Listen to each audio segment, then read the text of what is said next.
What is up, everybody? It's me, Duke Farley, back at it again here on Lost at Sea. And tonight I am joined by another contestant going into the Ascendance Live Season 4 house. I am here with Chris. Chris, how are you?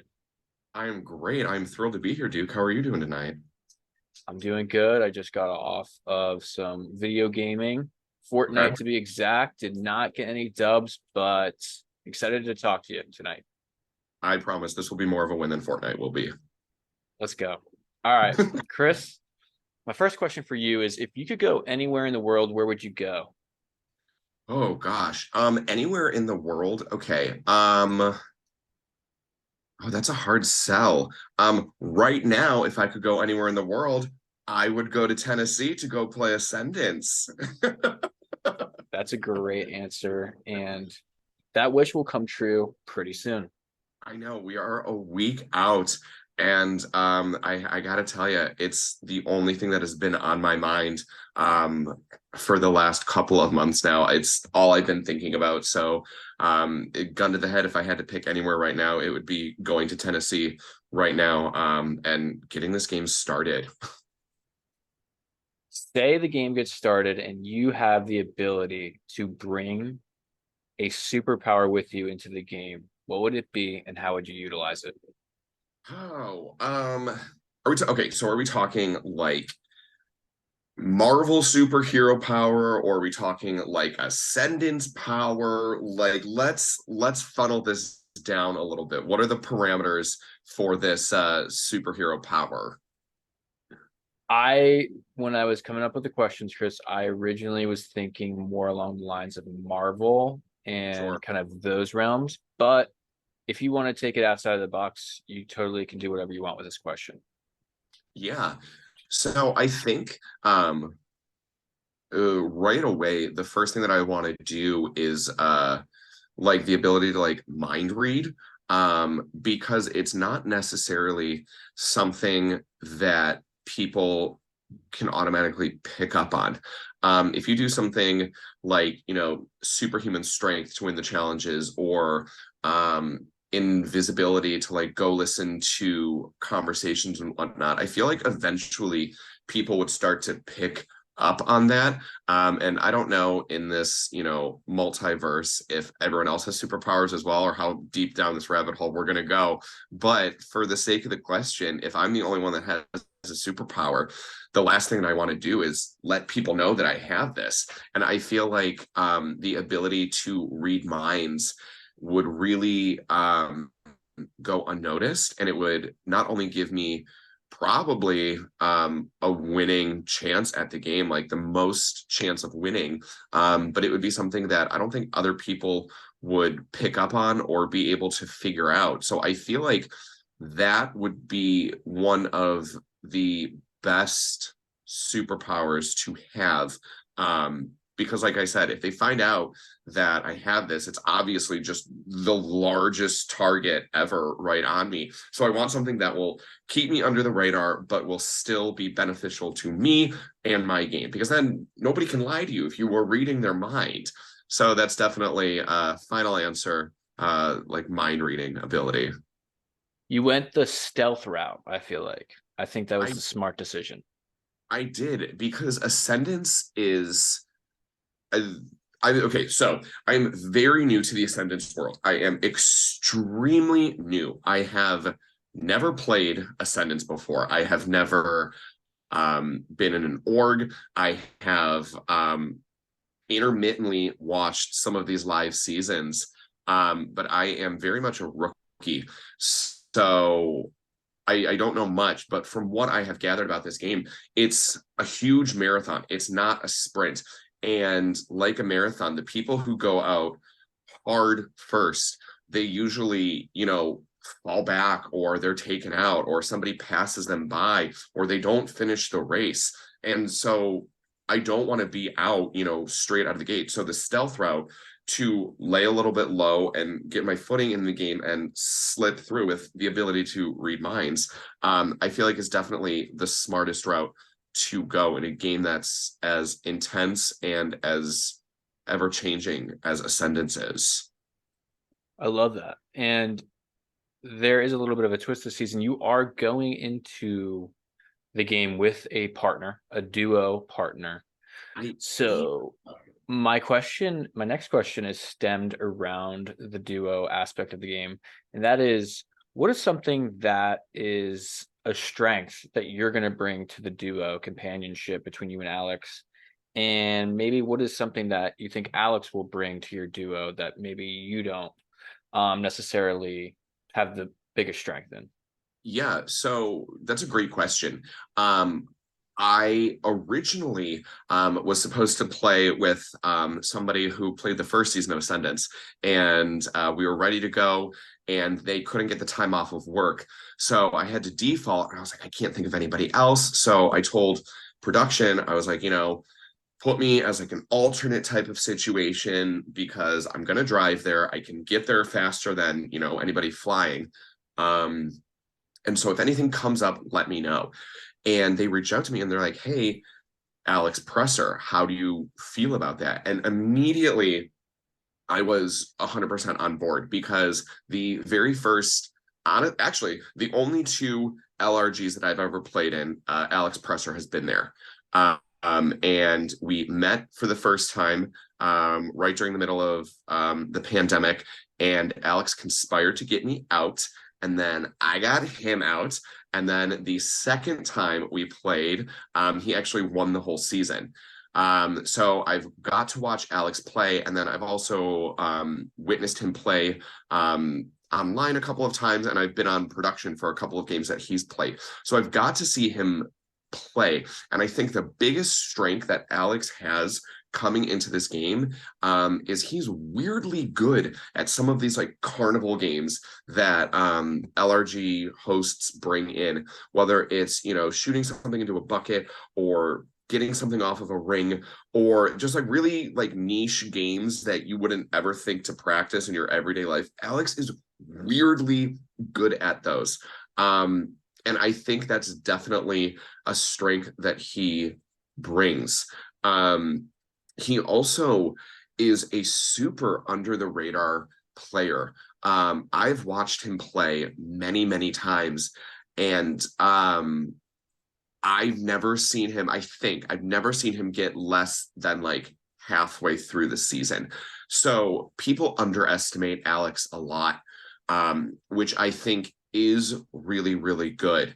And then I don't know how this duos thing is going to work. Again, correct me if I'm wrong. I think the title is called Dueling Duos, which leads me to believe that this is not peace, love, and harmony with your bestie for the resty of the game. Like, I am so excited to have Alex as my partner, but I'm also very apprehensive to have Alex as my partner, which leads me to the third thing that Alex has going for him is that he is a winner of an LRG, and people are terrified of winners. People are terrified of people who can make it to the end, who can persuade a jury, and who can close out the vote. And that is exactly what Alex has done. Alex convinced probably one of the largest juries in LRG histories when he won Mayhem Manor 3. I would say there was probably, I think, over 30 of us that were on the jury, and we all had like one individual vote.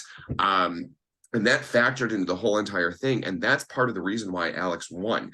He was able to convince a large group of people that he was most deserving. And so I'm very excited to have him as my partner. But if push comes to shove and I need to fight, scrap, weaponize literally anything in my arsenal, the very first thing that I have is something that he might view as a strength, which is him winning, but I can use that as a weakness. So I think he does bring a lot to this partnership with his competition ability and with his ability to lay low, and then having the target of being a winner on his back. And I think that is something that I'm really looking forward to. And then as for like what I bring, I definitely would say I'm probably the more strategic thinker out of the two of us. I am constantly running scenarios in my head. I'm constantly thinking, what is the most optimal move? What path can I take? What options do I have? And my mind is always thinking about the strategy of the game.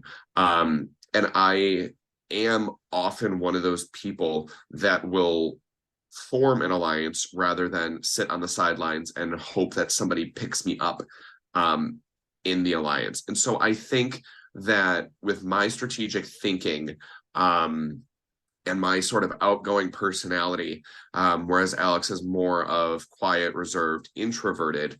I think in the beginning phases that should help us out. And also, too, I often describe myself as the most competitive person that I know. So I will always give 110% in the challenges. I will always play to win. I will always be out looking in nooks and crannies and under that porch that this house has and in those trees that are all over the place. Trust and believe I'm going to be ripping bookshelves off the walls. I'm going to be looking everywhere. So the intensity and the competitiveness that I have, I think will bring a really strong factor to our duo, which I'm very excited about. So, Chris, you kind of hinted towards where I was going with my next question. Um, so I'm just going to go ahead and ask it to you. If there is an opportunity for you to turn on your partner, would you take that opportunity and why? Oh, 10%. I like Alex a lot. I'm so incredibly excited to play with Alex. Alex is a great guy. However, the very first game that I ever played, my very first LRG, Alex Presser was the very first person that targeted me, the very first person to try and throw me into elimination.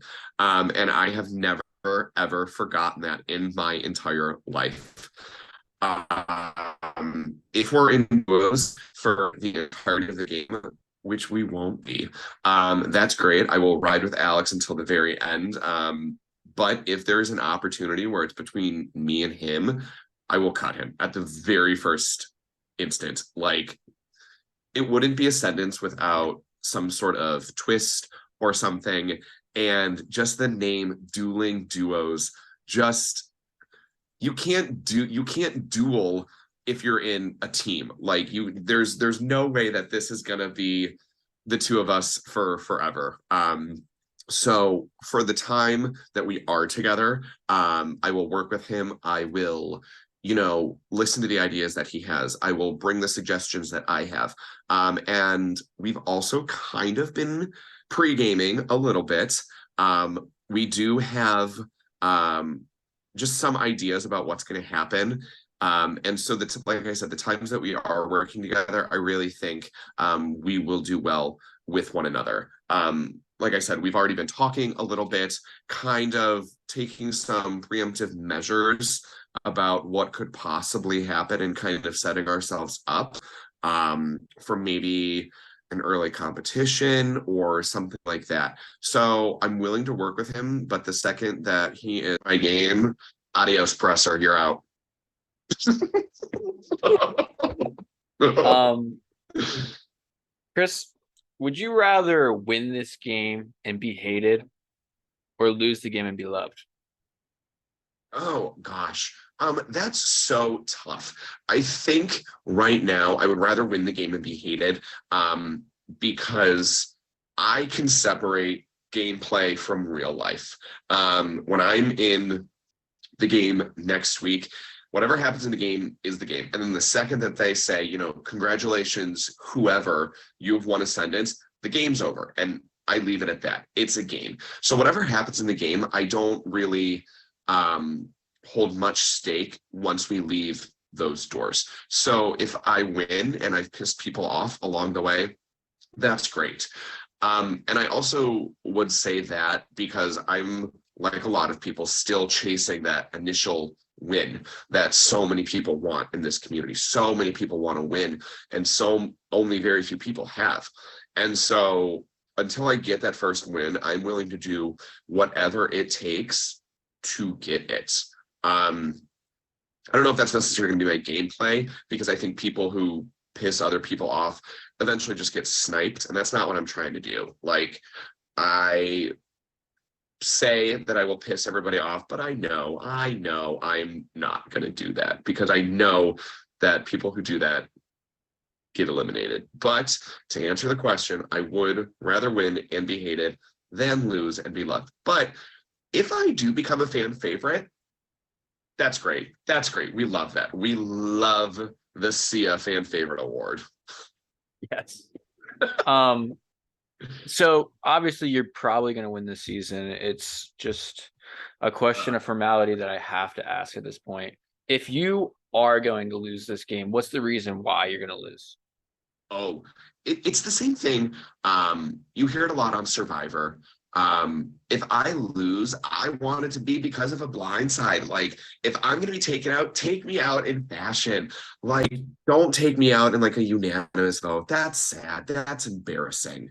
And I'm gonna be so embarrassed if we like play the tapes back and it's like, Chris, you've been eliminated by a vote of 57-0. Like, deuces. So it's gonna be really embarrassing. But if I go out, I want it to be because people recognize that I'm a threat. I want people to say we can't beat him at the end. I don't want people to look at me and say bring him as far as we can because he won't win. Bring him along because he's a GOAT. Bring him along because every single person will win against him. I want people, if they're going to eliminate me, to say he's a threat. He is, a danger to win this game. So I want to be voted out because people respect me, rather than be dragged along because they're not intimidated by me in any way, shape, or form. So if I have to go out, I want it to be in epic fashion, and I want it to be because people know that I will win the game if they leave me in too long. Yes. I'm excited to see if that's the way that you go out, or if you even don't go out. You're probably going to win, so it doesn't matter, the answer to this question. Whatever happens, I am just so incredibly excited. I've only played 2 live games before, and it's been the same exact format each time. So I have never played like a Big Brother or a Survivor style game or an Ascendance game before. So I'm very interested to see how I adapt to the different styles of gameplay. Because the 2 allergies that I did, Mayhem Manor, 3 and 4, they were very comp heavy. It was very focused on winning your way to the end, and winning a competition or winning an elimination. And there was strategy, it depends on if you were social, but Ascendance is very strategy heavy. And I'm very excited to see how I match up against some of these people. Even though I've only played 2 games, I've worked on production for multiple different games and multiple formats of games. And so I've had the ability to watch other people play and watch people make mistakes and watch people win and pull off epic moves. And being on production allows you to kind of see everything and always be in the know without ever having to worry about it coming back on you. So it allowed me to see different styles of gameplay from different people. And I'm very excited to take all of those things that I've learned from being on the sidelines and apply it to this game. Like I said, I'm so incredibly excited to just really, test the waters and test my chops in this game. And so whatever happens, whether I go out first, no, whether I make it all the end or anything in between, I'm just so incredibly excited to just come out of the gate and just start competing. Like, I don't know, I can't explain it enough. I'm so excited for this. I'm excited for you as well. One of my last questions, though, is besides winning the game, what is one thing that you specifically want to accomplish with this season? Besides winning the game, I really just want to leave feeling proud of myself. I want to feel that this opportunity was not wasted or squandered. I don't want to sit quietly and let other people dictate my moves or dictate my position in the game. I want to leave with confidence, and I want to leave with respect for myself. I just want to be proud of myself at the end of the day. That's the only thing I want. I want to leave with my head held high, regardless if I win or I lose. And all I want is to look back on the experience and be like, you know what? That shit was fucking awesome. Like, that's what I want. At the end of the day, I want to respect myself and just have a really good time. That's what I want. I'm sure that's going to happen for you, Chris. But before we conclude this exit interview, is there not this exit interview, excuse me, this preseason interview? Exit interview The world should not happen for a while, but this preseason interview, is there anything else that you want to talk about that is on your mind regarding the game or anything else? I don't know. I alluded to it a bit. Alex and I were talking this weekend. And one of the things that we started doing, because if it's duos, I assume in theory, there would be something about like, how well do you know your duo? That would make sense. It makes sense if you're in a pair, it's like a challenge. So I came up with the idea for Alex and I to just start sending each other just lists of things that we would consider like our favorite, like not even favorite, but like if they say like, how old is Alex? Where is Alex from? What's Alex's sports team like? What's his best finish? What does he like to eat? So that references back to the fact that I'm always thinking about gameplay. Like my mind is always going. And I mean, we're a week out. I think I leave next Thursday. And I'm already hitting the ground running because I feel like in these games, like it's what Ascendance says. Play the game before the game plays you. And I am playing the game right now. I'm playing the game from Pittsburgh. I am writing down like challenges that they've used before. One of the things that a couple episodes ago in Ascendance, they did the thing where they have to run for the Scrabble tiles, and it was like find the longest word. And I've already been like jotting down words that I can use for that game and just thinking of different strategies for the different challenges because a lot of the challenges are reused in Ascendance. So I'm trying to utilize what knowledge I have right now and turning that into something I can use in the game. Like if I know what's going to happen, I can plan for it. And even if I don't, I can at least try and get some strategy in. So again, it goes back to the fact that I'm the most competitive person that I know, the most overthinking person that I know. And so I'm already playing this game. Like I'm doing whatever I can. And I'm not even telling Alex all of that. I'm not telling Alex how hard I'm already playing because I don't know if I can fully trust him yet. So again, Ascendant says like play the game before it plays you, and that's exactly what I'm doing right now. Which again just shows how excited I am to play this game. I was actually, fun fact, I was actually supposed to play season 3. And I had like signed up and I was good to go and I was ready to go. And then my life decided, you know what, girl, you are not going to play this game right now. So I had to take a step back and I had to, say, sorry, not sorry. I can't play right now. So I've been waiting well over a year to get my chance in this game. And I'm not going to waste this opportunity in any way, shape, or form. I want to play. I want to win. I just want to have a good time. So yeah, I'm playing hard already. 10:30 at night and I'm still strategizing like I'm already in this game. So I'm just very excited to get to Tennessee and, actually, put the pedal to the metal and get going. Well, Chris, I'm excited to see how it fares out for you. I'm sure you will definitely play the game before it plays you. And I look forward to watching it this season. Thank you. Thank you. I cannot wait to captivate the hearts of America and steal the grand prize at the end. I'm thrilled to see me play.